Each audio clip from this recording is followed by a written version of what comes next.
Hi, Wingnuts. Several months ago, before we actually left the States, I did a video for Instagram and Facebook explaining what we're doing and why we're doing it. I'm now taking that video and re-editing it a little bit so that I can put it here on YouTube so that our new folks who have just joined us will have a better understanding of the what and the why. I hope this helps. So let's start with the why we're doing what I'm going to be telling you about. Last year, around August or September, I ended up in the hospital because I had a DVT. Of course, I didn't know that's what it was. I had a feeling there was a blood clot, but I had not had it checked. I was having a lot of pain in my left leg, and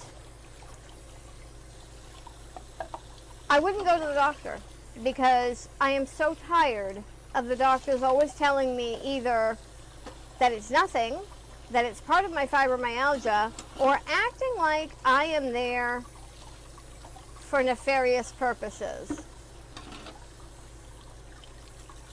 I get it. A lot of people pretend they're sicker than they are so they can get medicines or drugs or whatever. Sadly, that messes it up for the rest of us who can't seem to get help when we actually need it now. What finally got me to go to the hospital was I, one afternoon, put the dog in the bottom of our shower to give her a bath, and when I got done with that and I managed to find a way to stand back up, my leg was a little purple. And so I came out into the living room and said, "Hey, honey, I think probably I should go to the hospital." And he said, "Are you okay?" And I said, "No." And I showed him my leg, and he was like, "Okay, let's go." Long story short, I got tests done, came back, said that I had a DVT, which is a deep vein thrombosis, I think that's how you say it, which is a blood clot, and a pretty severe one actually is what I had. During this same period of time, because they were doing blood tests to make sure that everything was in order with me, they found out that I was very severely anemic. Now, I've always been a little anemic, so I didn't think much of it when they said that I was.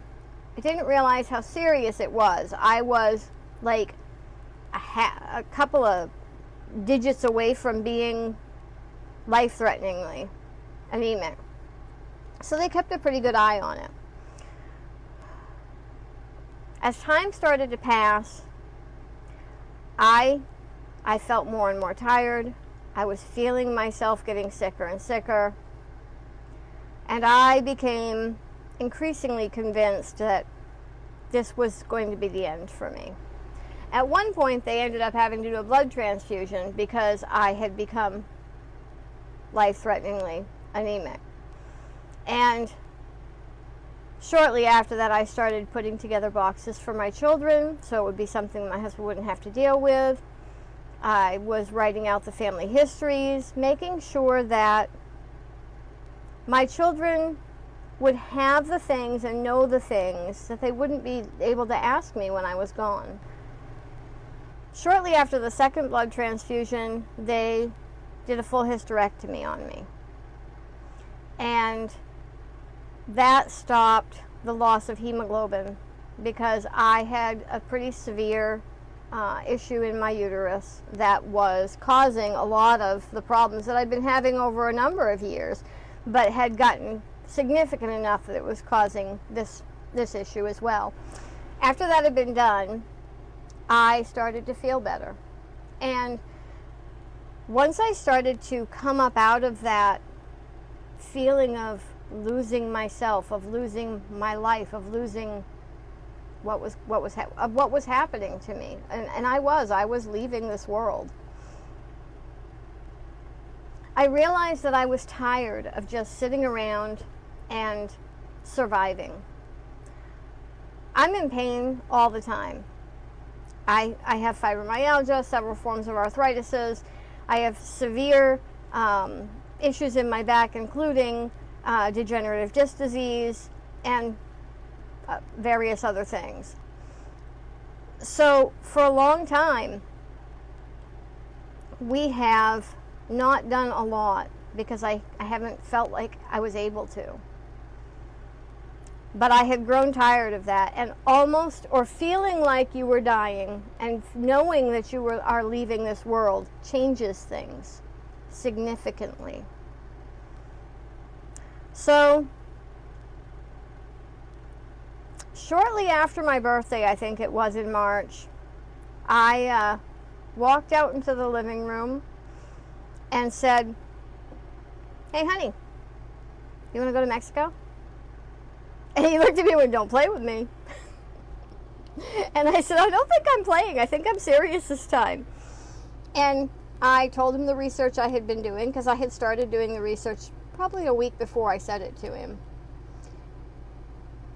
Told him the cost of living, told him all of the things that I had learned. We already knew we wanted to learn about other cultures. And this is a culture nice and close to home. Well, once I said it to him, there was no turning back, which is, by the way, why I researched for a week before I made the decision to tell him, because I knew that once I told him there would be no turning back. So now let's move on to the what are you doing? When I asked him if he wanted to go to Mexico, the original plan was to get residencies, temporary residency, which I talk about in some of my videos and will be talking about along the way. Temporary residency, so that we could go and spend a decent amount of time exploring Mexico. And maybe eventually flip it into a permanent residency, but still do other traveling, just do it out of Mexico as our primary base. And that was the plan until about 2 months ago, when I decided, after doing research on many other countries, that I wasn't 100% sure that Mexico was where we were going to want to settle when we were ready to settle again. So here's the new plan. And the new plan includes a lot more, well, not more traveling, just traveling in a different manner. More frequently moving from country to country, I guess you could say. We're going to go spend 6 months in Mexico. We already have the Airbnbs booked. We already have the plane tickets ready. We will be leaving, well, depending on when you see this, about 3 weeks to 4 weeks from now. We'll be leaving the end of October is when we're leaving. So our first 4 months will be in Cancun, and then we're going to spend 6 weeks on Cozumel, which I'm so excited for. 4 blocks from the beach. That's where the Airbnb is. I already have the Airbnbs booked for the first 6 months, so I know right where we're going to be. After we get done with our first 6 months in Mexico, we're then going to go do 3 months in Costa Rica, 3 months, maybe 3 months in Nicaragua. That's going to depend on how things are in Nicaragua at that point, but I think we will be doing them. And then 6 months in Panama. After the 6 months in Panama, we will either do 3 more months in Costa Rica and then 6 months in Mexico again before going back down and going into South America, or we'll go right down and go and do South America. Our South American countries are going to be Colombia, Ecuador, Peru, Chile, Argentina, Paraguay, Uruguay, Brazil, and then back into Colombia before we go back into Central America. The entire loop is going to take between 4 and 6 years, depending on how we do, whether or not we go back into Mexico before we do South America, depending on how many months we spend in certain countries. We're not 100% sure of all of it yet, but we know those are the countries we're going to be doing. I have notebooks of research on all of these countries. So, there's been a lot of questions that I've answered on my TikTok, and I know that some of you haven't seen all of those, so I'm going to just answer a few of those right now. The first one is, some of you know that we are full-time RVers. As I sit here outside of my RV, talking to you. What are we doing with the RV? Great question. My friend from Washington is coming down and he's going to take over the RV, and he's going to refinance it into his name, and he's going to start his journey as a full-time RVer. People are asking, what are you doing with all your stuff? Well, we're not taking it. We've given a lot of it away. We are packing a large suitcase, a carry-on suitcase, and a personal item for each one of us, and that's everything that's going with us. Everything else has been given to the kids, given to friends.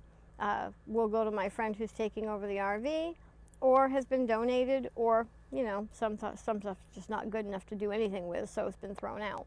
So that's the what we're doing, and you heard the why we're doing, and future videos will be the how we're doing it. I'll see you in the next videos.